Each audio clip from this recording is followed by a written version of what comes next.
குருவடிகளே சரணம். Hello friends and viewers, எல்லாருக்கும் வணக்கம். 14 சித்தர்கள் பாடல் வரிசையில் பட்டினத்தார் அவர்களுடைய பாடல்களும் அதற்கான விளக்கமும் பார்த்துட்டு இருக்கோம். இப்போ நம்ம பார்க்க போற பாடல் அருள் புலம்பல் 2 என்ற தலைப்பின் கீழ் வரும் 21வது பாடல். முன்னை வினையெல்லாம் முழுவதும் அறுத்தாண்டி தன்னை அறியவே தானொருத்தி ஆனேண்டி.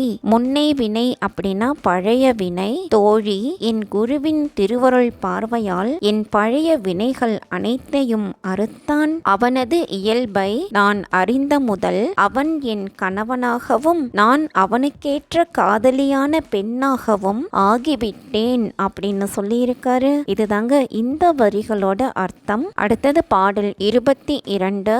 என்னையே யான் அறிய இரு வினையும் ஈடழித்து தன்னை அறிய தலம் எனக்கு சொன்னாண்டி.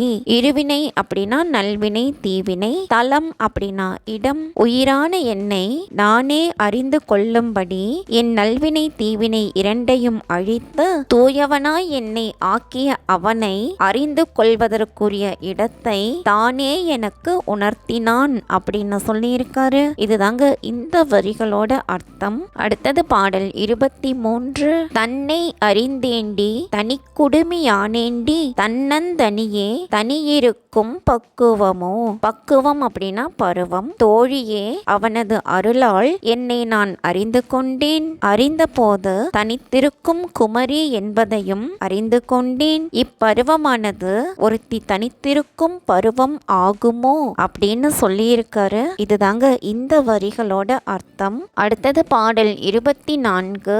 வீட்டில் ஒருவரில்லை வெட்டவெளியானேண்டி காட்டுக்கெரித்த நிலா கனவாச்சே கண்டதெல்லாம். காட்டுக்கெரித்த நிலா அப்படின்னா காட்டில் ஒளி வீசிய நிலா. நான் பிறந்த வீட்டில் எனக்கு இனியவர் ஒருவரும் இல்லை.